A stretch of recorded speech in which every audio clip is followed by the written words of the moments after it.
Alors bonjour Monsieur Lianabori. Bonjour. Alors on est donc mercredi matin, pendant que les gens finissent le marché.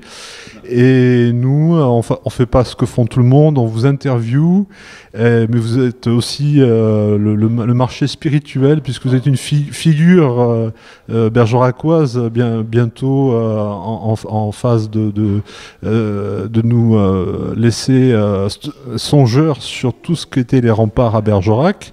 On vous avait interviewé, c'est pour ça que l'idée nous est venue, sur les eaux sous Bergerac. Et c'était très intéressant. D'abord, on avait trouvé la rue des Fontaines qui était un bon endroit pour ça. Et vous nous avez dit Bergerac est le contraire. Alors, est-ce que c'est exactement le contraire d'une bastide? En tout cas, c'était, vous nous avez dit, pas une bastide. C'était quelque chose qui s'était construit de manière un peu gauloise. C'est-à-dire les Gaulois trouvaient de l'eau et puis construisaient autour de l'eau parce que tout y était, l'activité. Et ensuite... Est-ce qu'il y a eu des remparts? Et c'était là notre sujet aujourd'hui. Oui, mais on va essayer de traiter de la question. Deux points préalables. Bon, on est dans le musée de la ville, on choisira cet endroit pour démarrer cette promenade dans l'histoire. Parce que, première considération, c'est que Bergerac a une histoire qui fait qu'il n'y a pas de traces visible dans le paysage des remparts qui enserraient la ville. Cela dit, pour répondre à votre première question, la différence entre une bastide et Bergerac. Oui, Bergerac est différent d'une bastide en ce sens que, d'abord, l'origine de la ville est antérieure de plus de 250 ans, en gros, au mouvement de création des bastides. Les bastides, c'est surtout le XIIIe siècle, et Bergerac, le processus, l'amorce du phénomène urbain, c'est la fin du XIe siècle, c'est la seconde moitié du XIe siècle. Et une bastide, c'est un lotissement, ce sont des gens qui se mettent d'accord, des propriétaires du sol qui se mettent d'accord ensemble, qui prévoient une assiette viabilisé, on dirait aujourd'hui. On trace des rues, on fait des lots et on appelle des gens pour venir s'installer. Et ensuite, cette bastide, si elle réussit, si elle se peuple, eh bien, elle devient une petite ville qui, elle, à son tour, s'enfermera ou non dans des remparts. Dans le cas de Bergerac, on a un phénomène, un processus urbain, de création urbaine très différent. On a d'abord un château qui s'installe dans le courant du XIe siècle au bord de la Dordogne, pour contrôler le mouvement batelier, pour contrôler le franchissement de la rivière. Il s'agit d'un château comtal, et un château, c'est à la fois une fortification, un lieu d'habitat du châtelain, de celui qui tient le château, et qui est entouré de sa famille, et puis de ses serviteurs, voire de la militia castri, c'est-à-dire d'un groupe d'hommes d'armes pour défendre le château. Bref, c'est une forteresse, mais c'est un habitat. Et cet habitat, il a des besoins de fonctionnement qui font qu'autour de lui, il agrège assez rapidement des artisans, de la population. Et puis le château, comme il capte au XIe siècle le pouvoir, il contrôle aussi l'économie. Et il engendre très ordinairement, au pied de sa tour, un marché. Et qui dit marché, pareil, phénomène de polarisation. Le château est aussi un pôle économique. Donc, entre ses besoins de fonctionnement propre, le pôle économique qu'il devient, le point de passage aussi qu'il impose, le château contrôle, le château il est péagé, on est obligé de s'arrêter au pied de sa tour pour faire contrôler son bateau, pour payer le péage. Ceux qui veulent traverser la rivière doivent passer par le château, pareil, pour acquitter le péage ou être contrôlés. Donc toute cette activité génère au pied de sa tour progressivement un embryon de bourg. Et on appelle ça un bourg castral. Et puis il attire aussi par sa sécurité. Le château propose de la sécurité. Donc, bref, tous ces phénomènes s'enchaînent, s'associent pour que le château fasse naître progressivement une petite agglomération. On appelle ça en termes techniques un bourg castral. Et à Bergerac, on retrouve la trace dans le paysage, on y viendra tout à l'heure, de cette morphogénèse, de ce début de la formation du tissu urbain. Et donc, par rapport aux bastides, les bastides, c'est une opération programmée d'urbanisme. Un bourg castral, c'est beaucoup plus organique, c'est beaucoup plus spontané. Ça se développe de manière beaucoup plus spontanée, même si parfois, dans certains cas, le château peut organiser, favoriser, inciter la population à venir se grouper à ses pieds et organiser une certaine forme urbaine. Mais dans le cas de Bergerac, je pense que le mouvement a été plus spontané que dirigé dans le phénomène de polarisation de l'habitat. Voilà, je crois que la différence entre bourg castral et bastide. Alors, écoutez, vous continuez parce que là, c'est très intéressant. On dirait une histoire qu'on n'a pas eue quand on était enfant. Hein. Donc, on a vu le processus, différence bourg castral bastide. Maintenant, on va essayer de regarder dans la topographie les phases d'évolution depuis l'origine, depuis l'apparition du château, jusqu'à la formation de la ville. Parce qu'il y a une succession d'étapes qui, sur ces panneaux, alors j'invite le public à venir au musée de la ville, voir ça, mais en 2 mots. Le château était à l'emplacement actuel des quais. Bon, les quais ont fait, au XIXe siècle, quand ils ont été aménagés, ont fait totalement disparaître le château, qui était un château sur motte, au XIe siècle, certainement un château de bois et de terre.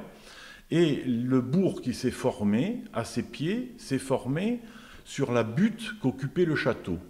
Et dans la topographie de la ville actuelle, on peut ressentir, quand on se promène dans le sud du vieux Bergerac, on peut noter le caractère radioconcentrique des rues, et qui rappelle que l'habitat, finalement, s'est ordonné de manière plus ou moins spontanée, comme je le disais, autour du pôle générateur de son regroupement qui était le château. Et le meilleur souvenir de ça, c'est la rue des Conférences, dont le tracé reprend le fossé qui entourait le premier bourg castral. Voilà. Et vous voyez, cette rue a une forme courbe et s'est aménagée sur les fossés du bourg castral comblés. Ensuite, le château, ce bourg aurait pu rester tout petit. Si vous allez à Gardonne, c'est un bourg castral à l'origine. On ne voit plus le château, mais vous voyez, Gardonne, la taille de Gardonne. Vous allez à Beynac, vous voyez le château encore fièrement campé sur la roche. Vous voyez à ses pieds le bourg, mais ce n'est pas devenu une ville. Pourquoi à Bergerac, on va passer du stade d'un bourg castral à une véritable ville, en termes spatial, d'importance, et même après sur le plan institutionnel et juridique. On reviendra sur la question. c'est que le château a ajouté à sa capacité de polariser, d'attirer l'habitat, il a ajouté un élément de croissance très important en instituant un pont pour traverser la Dordogne. Et c'est l'ancien pont de Bergerac qui a disparu en 1783. Il reste au faubourg de la Madeleine uniquement une culée de cet ouvrage.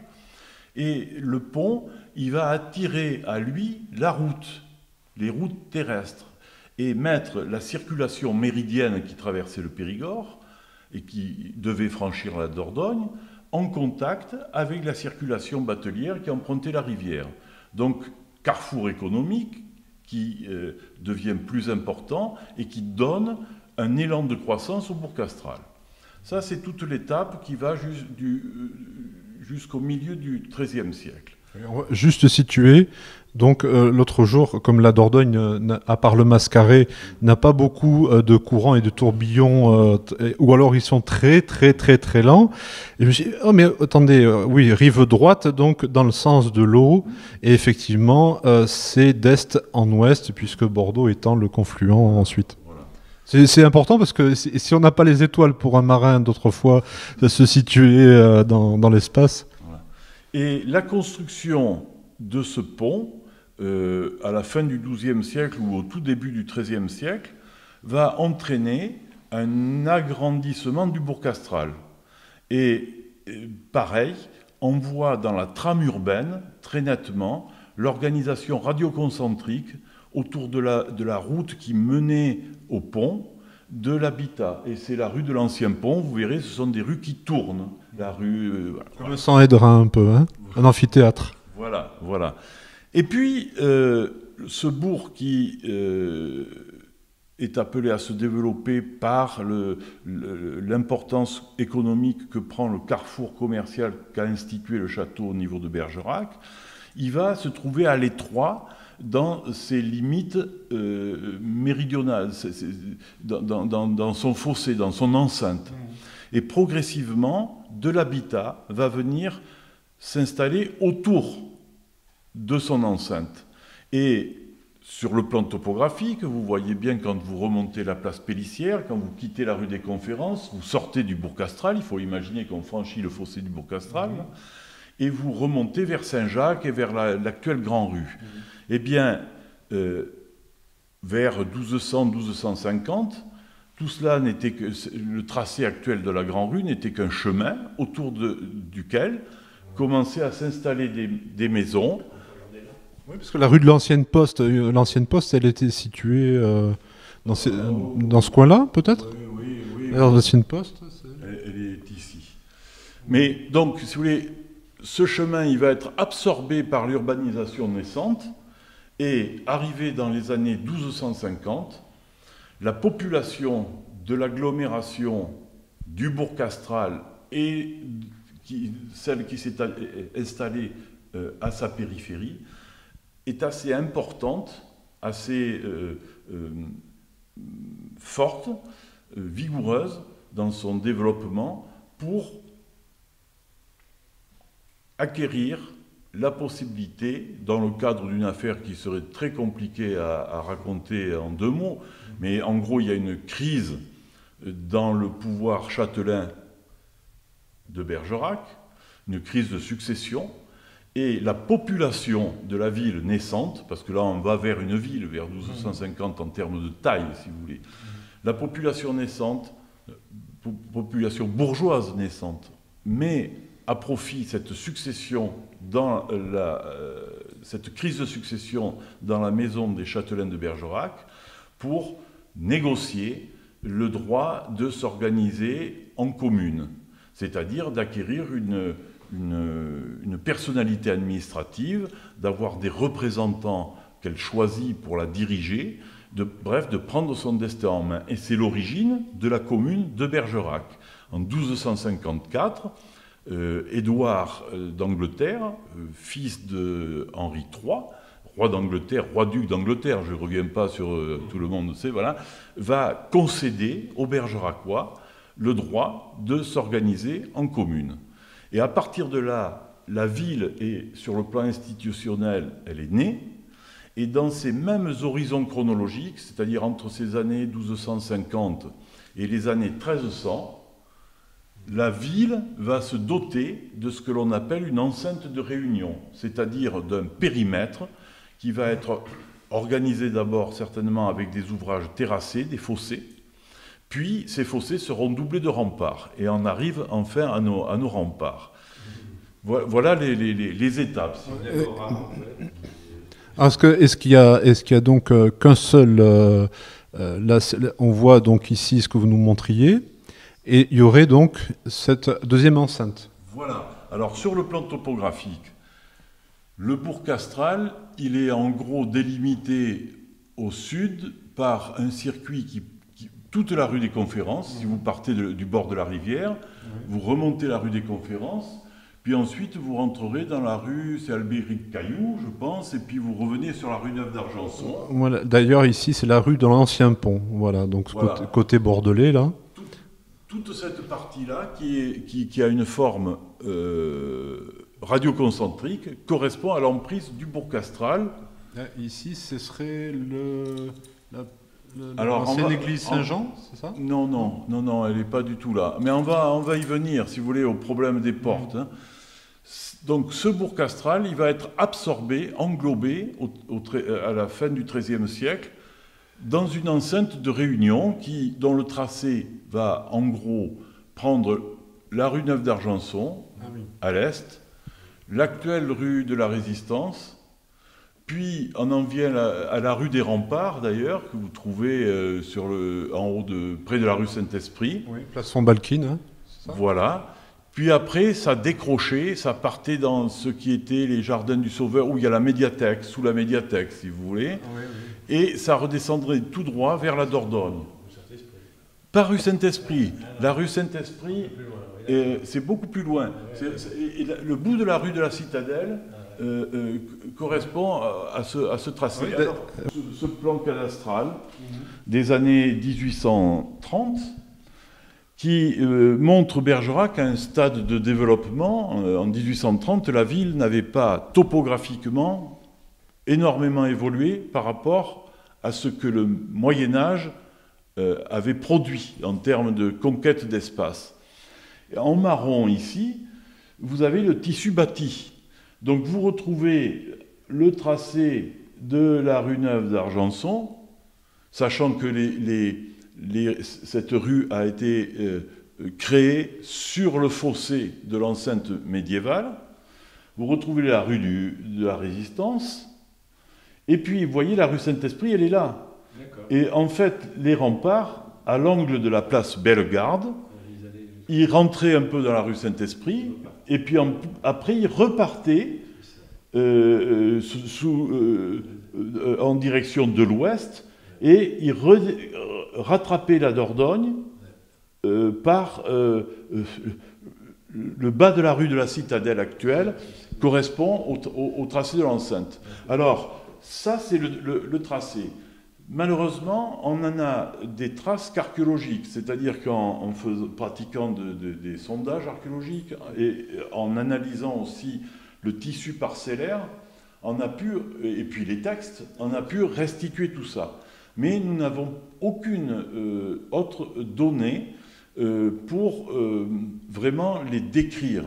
Parce que toutes ces fortifications ont été progressivement détruite à partir de 1621, parce que Bergerac s'était engagé aux côtés de la cause des Huguenotes.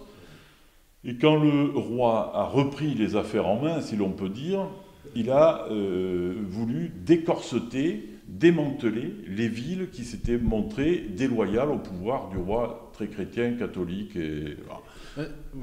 Excusez-moi, j'ai une question quand même, parce qu'on a juste glissé tellement rapidement sur le fait que les archéologues soient, parce que les Huguenots, c'est vrai que c'est notre sujet peut-être, enfin ça explique, mais est-ce que dans votre carrière, vous avez eu l'occasion de rencontrer des gens qui reconstituaient par ordinateur, comme on le voit pour des constructions égyptiennes ou autres? Est-ce qu'il faudrait avoir tel ou tel élément précis pour faire ce genre de travail avec ces remparts de Bergerac? Est-ce qu'il faudrait avoir scanné ou je ne sais comment Non. Alors les remparts, on n'a pas les éléments pour faire des restitutions, quel que soit le média utilisé, pour faire des restitutions fiables, pertinentes. Ce que l'on peut dire, ce que l'on sait, c'est que au départ, certainement, il y a d'abord eu des ouvrages terrassés. C'est-à-dire que la première enceinte de Réunion, on est bien d'accord sur le terme enceinte, c'est le périmètre, et c'est lui qui a une valeur d'ailleurs à la fois juridique et défensive. D'abord juridique, parce que la création d'une enceinte corrobore l'autonomie communale. Hein, le Moyen-Âge est ainsi fait, on territorialise son pouvoir. Donc l'enceinte, d'abord, fut défaussée. Et ces fossés, il a fallu, pour qu'ils soient efficients, il a fallu les alimenter en eau. Pour les alimenter en eau, l'eau ne pouvant pas être prise dans la Dordogne, vu que la topographie de la ville, voilà, il a fallu l'emmener depuis Pombonne, par le canal du Codeau, dévier le ruisseau le Codeau, les eaux du Codeau, sur 3600 mètres, et les emmener par ce canal, que les Bergeracois connaissent bien, les emmener jusqu'à aujourd'hui, le point d'entrée dans l'enceinte, c'est à peu près au niveau du palais de justice actuel, vous voyez, pour alimenter les fossés. Alors ces fossés, on sait qu'ils étaient, comme le terrain est en pente, on sait qu'ils étaient pourvus d'écluses pour retenir l'eau. Hein. Ensuite, une fois que ce périmètre fossoyé a été établi, l'enceinte, le caractère remparé de l'enceinte a dû à la fois résulter de la construction de maisons jointives, dont une partie de la façade devient mur d'enceinte, et puis à d'autres endroits où il n'y avait pas de maisons jointives, on a fait des murs. Et ces murs, ils ont été construits en briques. C'est un rempart qui était peu épais, qui faisait 1,10 m, 1,20 m d'épaisseur, et qui avait finalement beaucoup plus de valeur symbolique, économique, que militaire. Et du reste, quand la ville sera soumise à la pression de la guerre, à partir du XIVe siècle et de la fameuse guerre de 100 ans, Bergerac n'aura pas la capacité, si vous voulez, à résister à des armées royales bien organisées. Voilà. Mais est-ce que ça ressemble, quand on voit sur le plan, c'est vrai que c'est représenté en fait par d'abord un technicien en dessin de reconstitution, c'est peut-être vous d'ailleurs qui avez travaillé sur ces plans-là. D'ailleurs ça me fait penser aux Amis du Périgord qui retrouvent des vieilles photos, des anciennes photos noir et blanc, où il y avait la vie d'une vieille Europe aussi ensuite.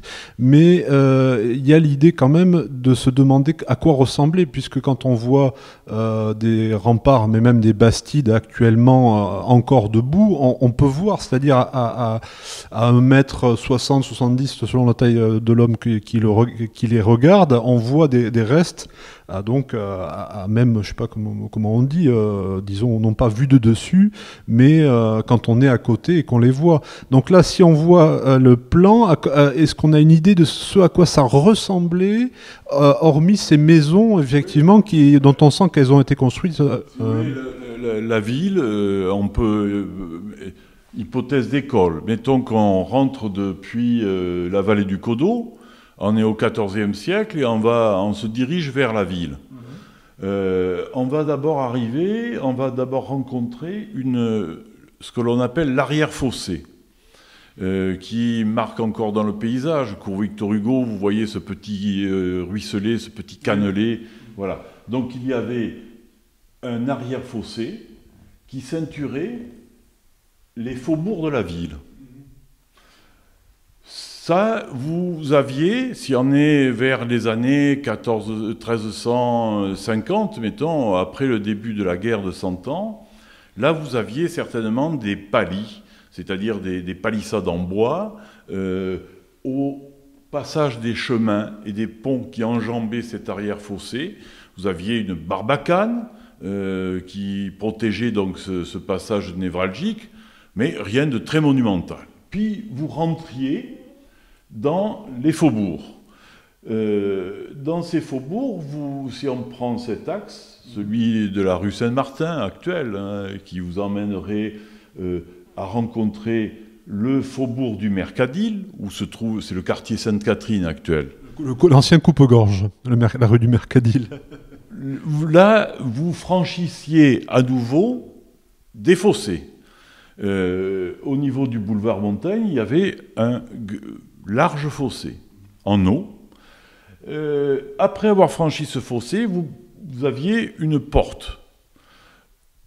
Certainement un édifice maçonné d'une certaine hauteur. Vous voyez peut-être des portes de la taille de celles qui sont à Montpazier, pour prendre des tours-portes. Voilà. Vous rentriez dans le Mercadil, vous passiez au Mercadil, vous croisiez le prieuré des moines bénédictins qui avaient quitté Saint-Martin parce que la guerre avait ravagé leur établissement. Ils étaient en train de se réinstaller au Mercadil. Et puis là, pour sortir du Mercadil, vous tombiez sur un premier pont-levis qui vous emmenait à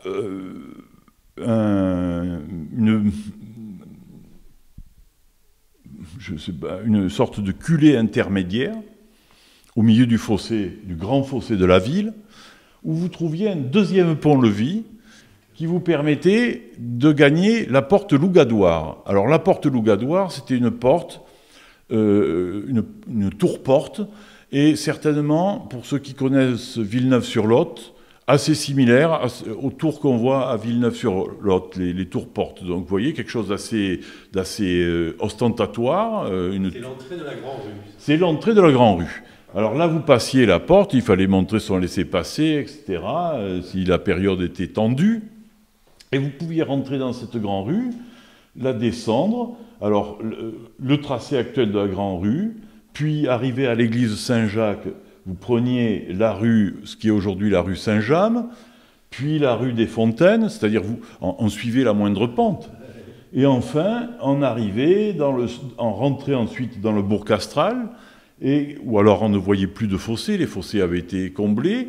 Par contre, le canal du Codeau, qui a été greffé sur les anciens fossés du bourg castral, vous rencontriez les moulins, une vie assez intense. Et puis, en prenant ce qui est aujourd'hui la rue d'Albret, vous gagnez la rue de l'Ancien Pont. Et là, arrivé au niveau du pont, nouvelle porte qui commandait le pont. Vous rentriez sur le pont et arrivé au milieu, sur la plus grosse pile de ce pont qui s'appelait pile Sainte-Catherine, vous passiez encore sous une tour-porte et enfin, vous débouchiez au faubourg de la Madeleine, place Barbacane, et comme son nom l'indique, place Barbacane, il y avait encore une porte à la sortie du pont et une barbacane qui défendait cette porte.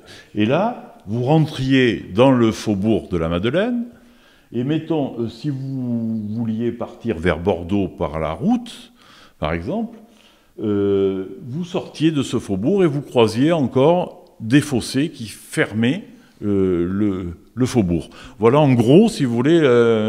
On a l'impression que c'est très axe nord-sud. Il y avait un échange aussi est-ouest ou pas ? L'échange, alors votre réflexion est extrêmement pertinente.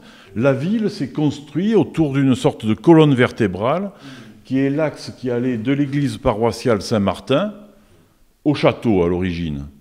Et l'urbanisation s'est faite, très largement, s'est faite autour de cet axe. C'est la Dordogne qui se cherche Et de l'est-ouest. l'est-ouest, c'était la Dordogne. Donc vraiment, c'est la notion de carrefour, si vous voulez, qu'a engendré le château. Et les bénédictins, ils sont où à Bergerac? Où ils y étaient Ils étaient à Saint-Martin, et puis après ils sont venus s'établir au Mercadil. Et autour de la ville remparée, se sont installés 3 établissements de moines mendiants, entre les années 1250 et les années 1300. Il y avait d'abord, ce sont les premiers arrivés, les Cordeliers, qui ont fait naître le faubourg Clérat, qui existe toujours. Ensuite, Cordeliers ou franciscains. Hein. Ensuite, les Dominicains, qui se sont, une dizaine d'années plus tard, qui se sont établis à l'emplacement actuel de la sous-préfecture. Et puis, quartier des Frères Prêcheurs, qui porte toujours ce nom d'ailleurs. Hein. Et puis les Carmes, qui sont venus s'établir dans le secteur actuel de la place de la République. Merci beaucoup, on va peut-être s'arrêter là. Voilà. Est-ce que vous pouvez nous rappeler les lieux? Donc il y a la rue des conférences, parce qu'elle est très importante vu la configuration de nos Voilà. La rue de la Citadelle. L'ancien rempart Voilà. qui partait par là. Voilà. Et puis vous aviez dit... La rue Neuve d'Argenson. La rue Neuve d'Argenson avec les grands... Voilà. La deuxième Mont-Sainte, oui d'accord. La rue de la Résistance. Bien sûr. L'entrée de la Grande Rue. C'est ça. Okay. Alors, une dernière chose pour vos images. Ça, c'est important, vous couperez au montage, mais à la fin du XVIIIe siècle, il a été fait par un chartiste qui refaisait le terrier de Bergerac. Moi, c'est mon hypothèse, c'est-à-dire c'est l'équivalent à un cadastre, si vous voulez. À la fin de son travail, il a eu la tentation de représenter la ville avec ses remparts, ses portes, etc. Et donc, on voit ici la porte Lougadoire. Alors, le niveau de véracité de la représentation est parfois bon, parfois mauvais. C'est une épreuve d'artiste, on va dire. Voilà, donc la porte Lougadoire, l'hôtel de ville, place Malbec, avec la grosse tour de Malbec, le château qui est vraiment un château un peu très imaginé, si vous voulez, mais qui est évoqué, Notre-Dame du Château, qui occupait l'emplacement actuel du temple protestant, Saint-Jacques naturellement, et après les autres portes, c'est-à-dire la porte Clérat, parce que cette enceinte, elle était dotée de portes naturellement. Donc la principale, elle est sur l'axe nord-sud, c'est la porte Lougadoire. Vous dites que c'est un plan de quel siècle? XVIIIe siècle, 18e. voilà. Ok. Voilà. Bah, bon. Merci encore. Je vous en prie.